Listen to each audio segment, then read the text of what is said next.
The ultimate truth, or is there one? Hello, thank you for being here with me once more. I hope you are very well today. I am Marie, the original, the real one, and the only one. Welcome to my channel. This information can be seen as science fiction, or as the viewer sees best, and I post it for entertainment purposes only. Still, I take my information very seriously, and for whoever has eyes to see. Although they may devise theories about me, I remain the same, and with this YouTube channel, nothing has changed. I am writing this on the morning of July 30th, 2025. Each creature with a connection to the greater source has a unique point of view, even if it may be just slightly different from that of another member of its species. That small difference is enough to give it its rightful individuality. There is no external reality, as everything that we perceive outside of us only exists through the lens and the interpretation of our minds, the values and the meaning we give to each object. A chair is something to sit on for a human being, a bed for a cat, a mountain for an ant, and dinner for a termite. The biological body is just a suit to keep our perception locked within a narrow band of perceived potential energy, many call the real world, fully disregarding everything else that also is, but that the 5 or 6 senses do not perceive. Each creature with its individuality is a fractal of the greater source, so its interpretation of reality can only be unique, and 2 or more individuals can only agree on similarly perceiving things, but that will never be fully equal. Even within the same species, and even while having perception agreements about the basic things that shape a shared existential realm, those small perception differences may cause 2 or more individuals to interpret an object or a situation in a completely different manner. What is real for one individual may not be so for another. This way of thinking, of giving each fractal of source the right to interpret what is real and what is not in an independent way, is called relativism on Earth. In the so-called third dimension, which I prefer to call the world of the living, duality is very marked, and relativism is a very good way to perceive it in all its splendor.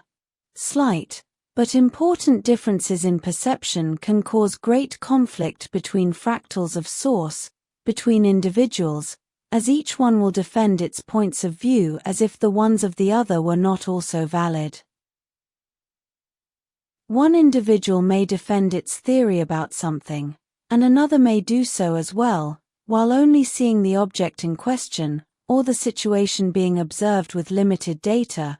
Therefore both points of view may happen to be correct, as in the old story about 3 blind men touching an elephant, where one thinks he is touching a tree, which is an arm, another a rope, which is the tail, and the third one, a snake, which is the trunk.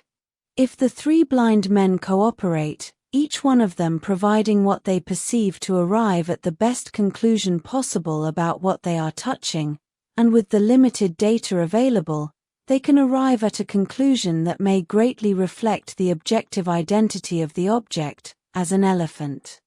But if the 3 blind men enter into an egocentric struggle and each one of them defends what they perceive as their own reality against the one of the others, then they will only enter into a destructive dynamic where they develop theories about what they are touching and why the other 2 men want to discredit what the first one is perceiving, and a conflict will develop between the 3 of them.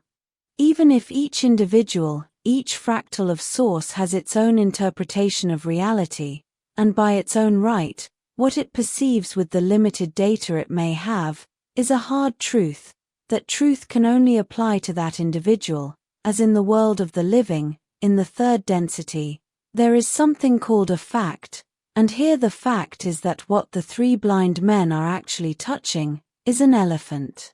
No matter how expressive they may be, and how good and convincing their theories can be, no matter how elaborate their explanations and their arguments may be, and no matter which of the 3 men may win over the others, the elephant remains an elephant. Making things even worse, if the elephant could talk to those three blind men, and would be openly stating that it is an elephant, those three blind men, locked into an egocentric struggle, would openly ignore what the elephant itself is stating about its identity, as their ego and their limited perception cannot let them perceive anything that is outside their irrational need to defend their theories, even if the being in question, and which is the center of the debate, is openly declaring its identity. Each one of those three blind men is so locked in resentment and in ego, that they would rather justify their irrational theories with even more irrational ones, before admitting that they were wrong. And the very worst punishment for the irrationality and the bad attitude of those three men would be to be able to see the hard truth, the hard fact that the object of the debate was always an elephant, and it had at all times been an elephant. Those blind men who are egocentrically locked in their own frustration and desire to impose their will on others will also be blind to all the damage they may have done to innocent third parties who were not blind and always knew it was an elephant, from the very start. Locked in their egocentric, irrational ideas, which forcefully must be true only because they come from them, they would rather attempt to destroy the elephant rather than admit that they were wrong. Even when relativism is essentially true as seen from the highest point of view of the greater source, when inside a shared existential realm, there is still something called a hard fact. A fact is a fact, and no matter how elaborate other people's excuses and explanations may be, the fact remains so. Having said what I said in the previous video and this one, I feel like I missed something. I don't want you to think I'm dismissing imagination, dreams, or astral travel as a reality for the individual who experiences them. Rather, I want to encourage you to use your feelings, self-knowledge, and shadow work to discern which experiences, or parts of them, may be a reflection of your own ideas, emotions, desires, longings, traumas, or an unconscious reflection of yourself.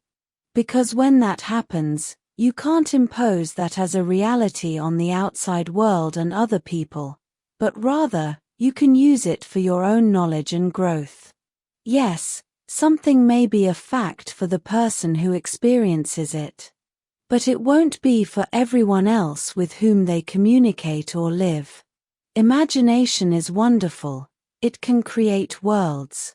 Worlds that will determine how you experience reality in the physical realm. If you create a world in your mind that is dark and full of pain, your emotions in the realm of the living will be determined by those feelings in the etheric, oniric, and imaginative world. But perhaps that imagined world, full of pain, was not created based on a true reality of the higher realms, by your eternal souls that integrate everything, but rather on ideas or emotions derived from specific situations, imposed by the matrix, for dark purposes, so that you create that reality in the ether.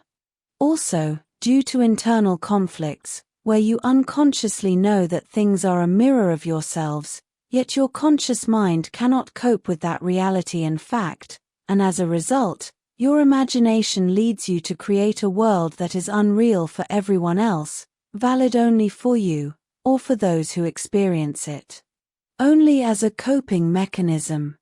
Imposing such a reality upon everyone else as fact, just because you think you have the right or the authority to do so, and to justify your hurt ego, is a cruel and regressive action, especially when it places innocent people at risk.